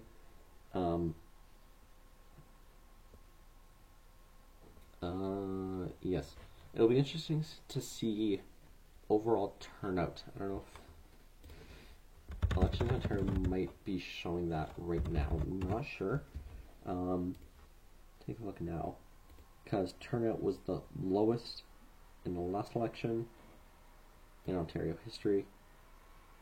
And voter turnout is pretty much the same as in the last election. Voter turnout in this election, 43.67%, and there's still about 5% of polls still remaining to be reported. So I believe turnout in the 2022 election was 42%. Oh, it was 44%, 44.06. So it seems that turnout was going to be pretty much identical. Over or under, I can't say. 44.06 in 2022. Currently, turnout is 43.67. Pretty interesting. Is that all of our writings to watch? Of course not. Yeah, 20 writings to watch. It's very long. Hamilton Center. Hamilton Center is almost done counting. Numbers really haven't shifted from the first few polls. Robin Lennox of the NDP is projected elected, 38.4, over the Liberals with 21.3, PC's 18.9, Independent Sarah Jama 14.9. I really did expect Sarah Jama to do a lot better because the NDP had a lot of local mismanagement in the riding. But it appears that is not the case. Yeah, we're still waiting on just a handful of polls in Mississauga, Erin Mills, and Burlington. Our next riding to watch, Kitchener Centre. It's very, very interesting. Kitchener Centre, it flipped in a by-election. The Greens, they took people from all over the country. Greens campaigned very, very hard here. They got about 45% of the vote. This wasn't expected to flip, but I wasn't sure how much the margin would hold. I believe the Greens won by like 20 points or something like that. It was a very, very big swing. But the Greens are up a few points. They're at 51.4 over the PC's 24.2. The Liberals, who have a strong regional councillor as their candidate, I expected them to do a lot better. They're at 14.3%, so big drop from my model. And Brooklyn Wallace of the NDP at 6.8%. She previously ran for, I believe, a council seat, and she came second, I believe. So she has some local name recognition, not entirely so much, but. And then Haldimand Norfolk, yeah, all polls are reporting 61 out of 61. PC's 24.5, Bobby Ann Brady 63.7, very, very high. I did expect this riding to be a lot closer because the PCs had been very, very focused on this riding in terms of southwestern Ontario, but I believe I did have Haldimand Norfolk as independent in my model. And Windsor West. Windsor West was the last one on my list. Windsor West, 52.1% for the NDP to 39.4% for the PCs. This is a part of the Essex area where the area really started to flip as people, as labor workers flipped very, very heavily to the PCs in the last election. That, not so much the case. I may end the live stream sometime soon. It's been an hour and a half, and we're not seeing really any movement. Maybe, we'll see. Mushkegowuk, James Bay, it's our only uncalled seat in the north.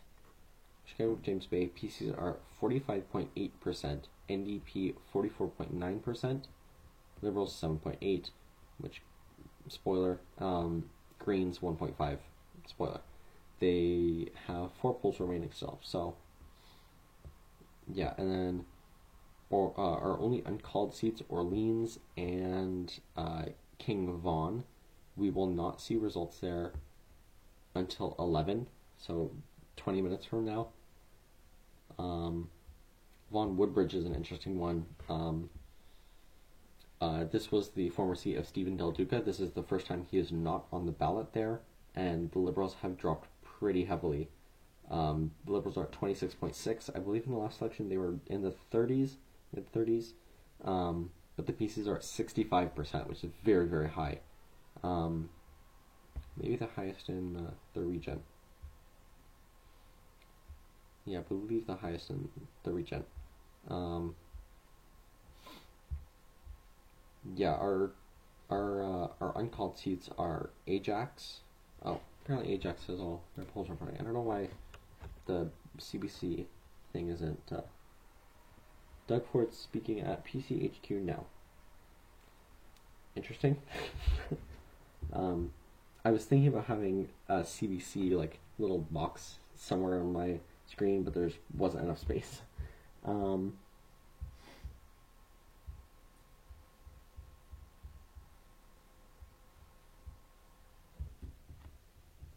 yeah, I'm looking through my Twitter right now to see if there's any announcements that I might have missed.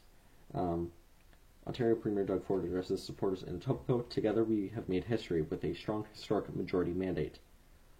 I don't know what he means by historic. Who knows? Ford's mandate, as of right now, is smaller than 2022. Also from Colin DeMello. Bonnie Crombie says that she will stay on as Liberal leader despite losing her own seat. Interesting. Maybe she's hoping for a by-election. I'm not sure. That's interesting because Stephen Nilvika resigned on election night. Bonnie Crombie says, "You can count on me to be a strong voice to hold the Premier accountable." Interesting. Nothing from the NDP yet. I am surprised that the NDP is holding. The NDP has very, very good vote efficiency, is what we're sort of seeing in the last two elections. Despite dropping, like, what was it, like 13% of the vote. That's like over a third of their support. They're still holding on to almost all of their seats from 2018 and 2022. So I'm surprised by that. I expected them to be doing a lot worse. Yeah, but it is safe to say that they will hold official opposition. How much? I'm not sure. I'm not a fan of that. Just because my model is my model projected a very slight liberal opposition. So it'll be interesting to see my accuracy, because in the previous, out of all of my elections that I've covered so far, the Ontario election in 2022 was my least accurate, apart from PEI, but PEI has very small ridings, so. But Ontario was my least accurate in the last election because I had overestimated the Liberals, and that seems to have happened again. PCs have underperformed by quite a bit. I had them. A lot of people had them in the high 90s. I didn't see that happening. Their vote efficiency is just not that good, in my opinion. I had them at 85, so that's a 5-seat drop. I had the Liberals at 18 in my final projection. They're currently at 14. The NDP at 17 in my model. NDP is at 25 right now. I had the 2 Green seats that they have, and I projected Sarah Jama leading in Hamilton Centre. But it seems that it seems based on BC and on mainly BC, but also in this election, it's getting obvious that if you want to win as an independent, you have to be elected as an independent, and you can't switch around. Because I had also projected, in BC, I had projected Kootenay Rockies, the very southeastern part of the province, to go independent, because Tom Shapitka had a very, very, very long history in the riding, but he ended up losing by quite a bit. Not so much that Sarah Jama is losing by, but still. But I do want to see if all polls are in fact reporting in Ajax, because then we'll be able to make a call there.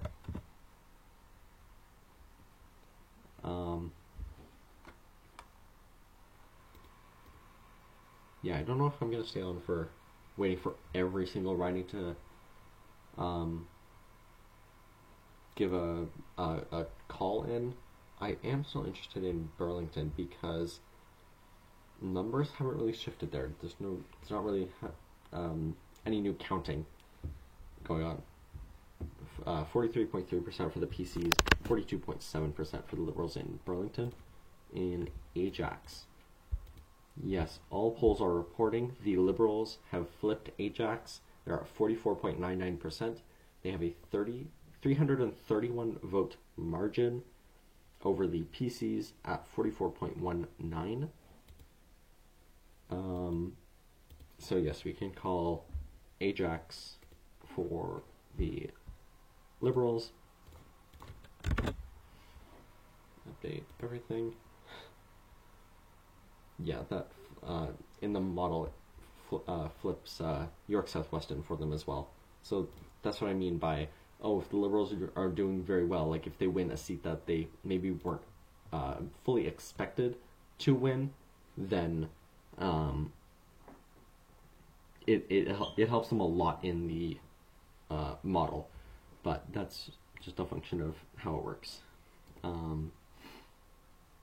Yeah, our uncalled seats are Burlington, Humber River Black Creek, Mississauga Erin Mills, Mushkegowuk James Bay, and York South-Weston. York South-Weston, there's only one poll remaining. The PCs are leading with 35.2. The Liberals are 34.7, with a vote margin of about less than 200, I believe. Seattle Elections, Ontario. York South-Weston. 151 vote margin. PCs 35.16 over the Liberals 34.68, and the NDP at 25.58 in York South-Weston. Humber River Black Creek, we have quite a few more polls remaining, so we're not close to a projection there yet, as it's less than a point.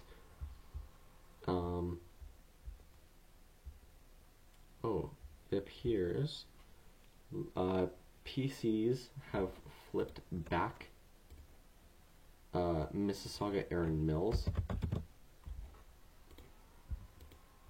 All polls are reporting in Mississauga Erin Mills. The Liberals are down by 20 votes.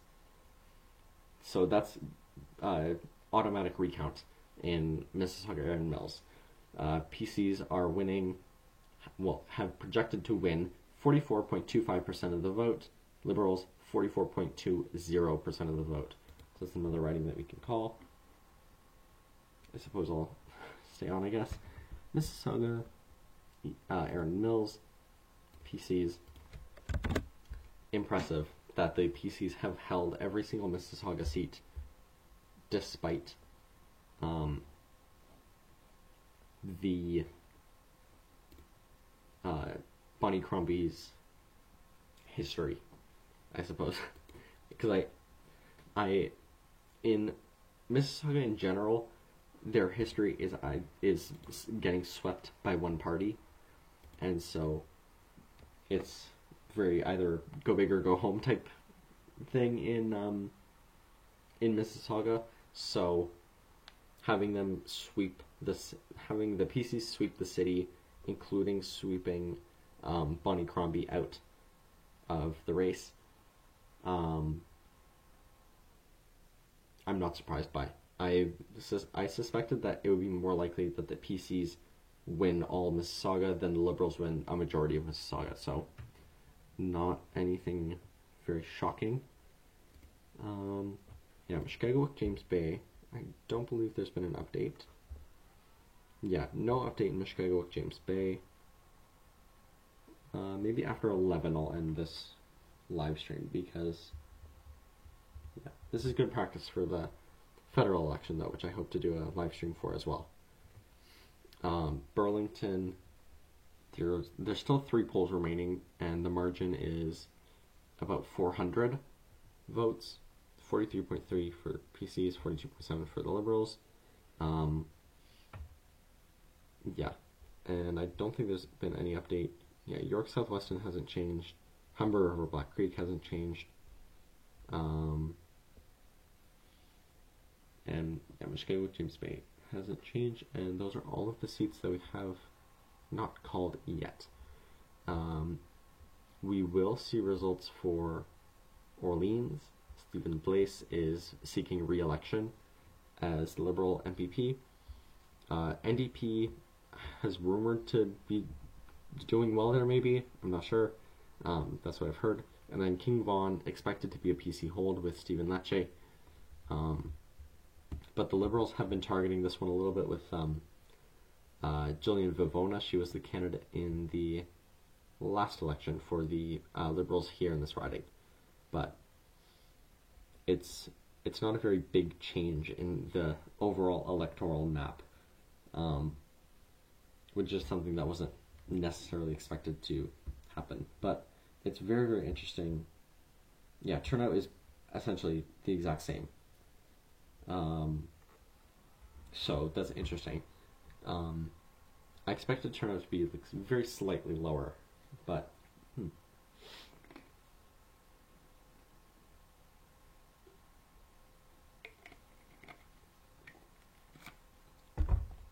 yeah, based on what's going on, PCs have my windows.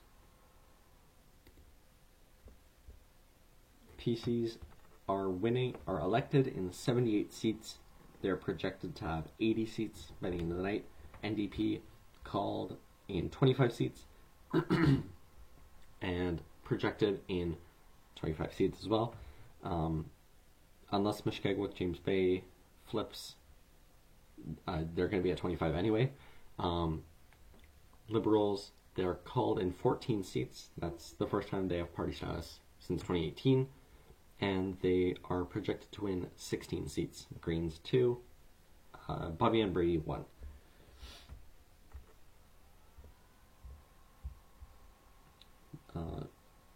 But now we are waiting on... Yeah, the popular vote is not kind to the Liberals in terms of their vote efficiency. PCs are 42.9% province-wide, NDP 18.8%, Liberals 29.7%, Greens 4.9%, Independent 1.1%. Really, Niagara Falls is the third safest seat. I don't believe you. I'm surprised. I expected him to do well, but I did not expect him to do that well, honestly. Wayne Gates is at 55% in his riding over the PC's 34.5% and the Liberals' 6.3%. I believe that might be a Liberal decline from the last election. I'm not sure. The Liberals had a very tough time finding a candidate in this riding, so I did expect it to hold for the NDP. I don't think the PCs ever really had a very strong chance of winning here. St. Catharines a little bit, Niagara Centre, I expected the PCs to win, but not the case. Meanwhile, in Toronto, they have been pushed back by quite a bit. They lost Beaches East York in 2022. I believe their incumbent didn't run, and that was why it flipped. And Toronto St. Paul's, they've lost Toronto St. Paul's. All polls are reporting in Toronto St. Paul's. Liberals 40.9% over the Liberals. Stephanie Smith for the Liberals is a journalist, and she was running against Jill Andrew, 31.7% of the vote. That's a pretty big margin. Jill Andrew represented the riding from 2018, elected in 2018, and the PCs are pretty far behind, 25.3%. So, looking at York South-Weston, we are waiting on one poll still. Nothing has changed. Humber River, Black Creek. Nothing has changed. Yeah, Paul Wynn, in Humber River, Black Creek, he was the candidate last time. I I believe he's a local businessman. I believe. But I know that he has a Wikipedia or something like that. Humber River Black Creek. Tom Rakovic, he sort of beat the odds last time as well. He was in a seat that was not expected to hold for the NDP, especially because it's in quite suburban Toronto. But the Liberals and PCs underperformed in that riding, so that did help them. But it seems that the PCs and the Liberals have targeted this riding a little bit more. So the NDP is down there. Kiewetnong. Yeah. The NDP dropped pretty far in Parkdale High Park. Popular MPP Butela Carpoche, she's running federally in Parkdale High Park. And she left behind a margin for Alexa Gilmore, the new NDP candidate, leading by less than 15%. But it was one of the safest seats last time. Yeah, Liberals really did very well in sort of main downtown Toronto, like in University Rosedale, Toronto Centre, Spadina Fort York. Yeah, I am surprised that Oshawa has stayed for the NDP. So it seems that that sort of union slash worker support has held. We still only have 36 out of 51 polls reporting in Kiewetnong, but the NDP is at 63% over the PC's 26. I believe the PC candidate was an Indigenous chief, I believe this was him. Yeah, he's a chief in the riding. PCers were saying that this riding was going to be close, but they've also been saying that the last 3 elections, so I wasn't expecting it to be close. I was expecting Mushkegowuk James Bay to be a lot more PC, but it seems the NDP have held their ground quite well in Northern Ontario, even if they've lost Algoma, Manitoulin, and Sault Ste. Marie. They've done better than expected, especially in Thunder Bay Superior North. We have almost all polls reporting there. NDP at 40.9 to the PC's 33.8 and 21.2. So that riding keeps its streak of not voting for the PCs in, I think, like 50, 60 years. Yeah, I will wait for an update on Orleans and King Vaughan, because then we'll have all our ridings reporting. Then I will end the live stream. So it's been a long day.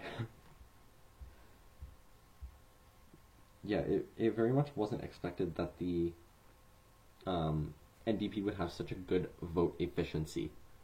I'm happy. Yeah, let's look at the popular vote, because I've usually been pretty good with measuring that. Maybe it holds, but I know I was on the lower end of PC vote share, and I still overestimated them, or PC seat count, and I still pretty well overestimated them. So I'm happy about that, I suppose. PCs are at 81 leading and elected. I had them at 85, NDP 25 to my 17, Liberals 13 to my 18, 2 for Greens in both of ours, and Independent 1 elected, Bobby Ann Brady, and I had Bobby Ann Brady and Sarah Jama getting elected, but Jama has not won in Hamilton Centre. In the popular vote, in my projection, I had the PCs at 43.1% of the vote. They are at 42.9%. So that is pretty close. That's very interesting. I had the Liberals in my model at 27.9 province-wide right now. They're at 29.7. So they seem to have overestimated the polls, but it seems that they haven't escaped their trend of having very, very, very bad vote efficiency, or vote efficiency in terms of actually winning seats. Meanwhile, the NDP, on the other hand, have been very, very successful with that. I had them at 20.1, and I had them in third at 17 seats, but they're in a pretty solid. They have almost double the amount of seats that the Liberals have. They have 25. I had them at 17. 18.8% of the popular vote for the NDP, and in my model, I had them at 20.1. Greens 4.9 provincially. I had them at 5 in my model. Independents 1.1. I had all others combined at 3.9. Yeah, New Blue 1.6, Ontario 0.5, Libertarian 0.1, none of the above 0.1, Communist 0.1. So not too far off on all others' support. But the PCs have just ticked back to 43%, because we have results in King of Vaughan. 49 out of 51 polls are reporting Stephen Lecce winning with a very big margin as expected, 64.2% of the vote to Jillian Favona, the Liberal, 28%. And then Orleans in Eastern Ottawa, Stephen Blaise, all polls but one reporting, 54.2% for the Liberals over the 35.3% for Stéphane Plot, is that how you say it? The PC candidate in Orleans, and Matthew Savigny. Apparently he was well liked in NDP circles, but his vote share is 6%. So it seems they maybe hasn't necessarily. I believe that's the lowest NDP result in Ottawa. In Ottawa Centre, that's an interesting one. Ottawa Centre had very high turnout in terms of compared to the province-wide average. All polls are reporting in Ottawa Centre. Catherine McKenney, she ran for mayor. She got very, very good result in where this riding is municipally. She wins with 55.7% and 32,483 votes. That's the most that I've seen out of any candidate so far, and she led over the Liberals 23.3%. So it seems that this riding provincially is going to be pretty safe in the future. Mart Stiles is speaking now, so I guess I will stay. I will stay on.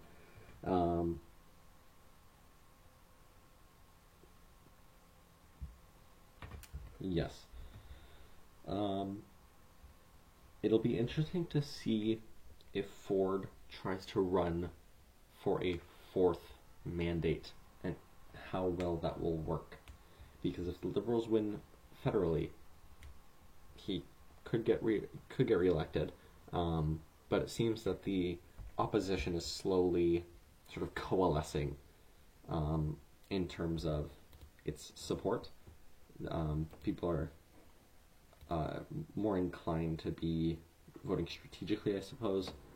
There was a lot of talk about that in areas that I'm in, but I will. I believe I'll leave it now. The only seats that are not called so far, there's only a handful. Mushkegowuk, James Bay, we haven't had an update there in a while. Very big northern seat, so I don't expect results to be fully in for probably until tomorrow morning. We have Humber River, Black Creek, and York Southweston. The PCs are leading here by about a little over 0.5% in Humber River, Black Creek, and about the same margin in York Southweston. We haven't had an update in either of those ridings in quite a while as well. Mississauga, Erin Mills, all polls are reporting. Burlington, that is our other one. Burlington, 87 out of 90 polls reporting, 43.3% for the PCs, 42.7%, so I don't believe much has changed. But looking at this, it'll be interesting to see my exact accuracy, I suppose. Marit Stiles speaking out. I don't expect Marit Stiles to resign as leader, if I'm being honest, based on her whole It's Marit campaign. I'm not. I think she's sort of in it for the long run in terms of becoming leader for at least another election or two. Especially considering that she's held Andrea Horwath's very strong vote efficiency, which is something that wasn't necessarily expected to happen based on the sort of hand that they've been given.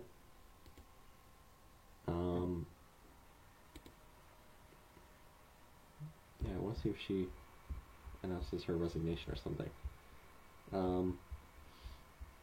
But it seems...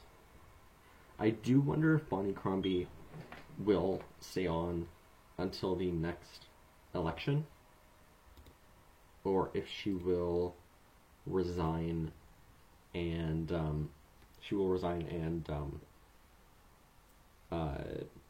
there will be a new leadership race sometime during this term, similar to the last election. She's staying on? Okay, interesting. Why is everyone... It was 2 watching before, now it's 4. She's staying on. Okay, yeah, I'm not surprised. I'm not shocked. I think that's what I mean. But like, I don't think she's gonna give up the leadership for, unless she's thrown out by the internal workings of the party. I don't think she's going to be having a leadership race anytime soon.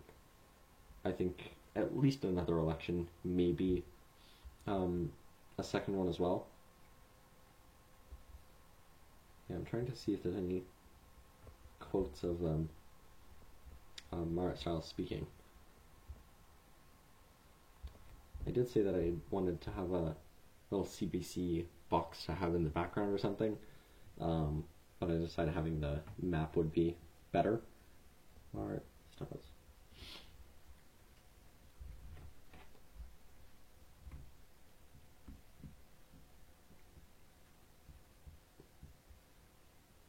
Yeah, it seems that she's very, very happy about the result, based on what I'm quickly reading. And yeah, I expect her to be, yeah. Tom Parkin on Twitter says, hands down, Marit Stiles delivers the strongest election night speech. She acknowledged the goal of winning government was not met, focused her remarks on Ontarians, and recommitting to the work of holding Ford to account and then defeating him. So, I'm not surprised.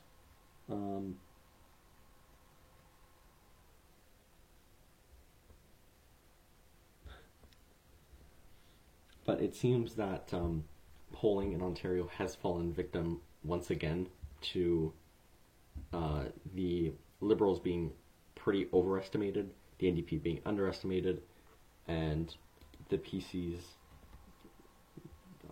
and Greens pretty accurately depicted. I think that's where I'll leave it. Again, we have no more updates from the writings that haven't been called, so I think that's the end of the live stream. Thank you all for joining me. I believe the next live stream will be the federal election. Maybe we'll have some by-elections thrown in there, I'm not sure. Thank you all for watching. Have a great night. Have a great week.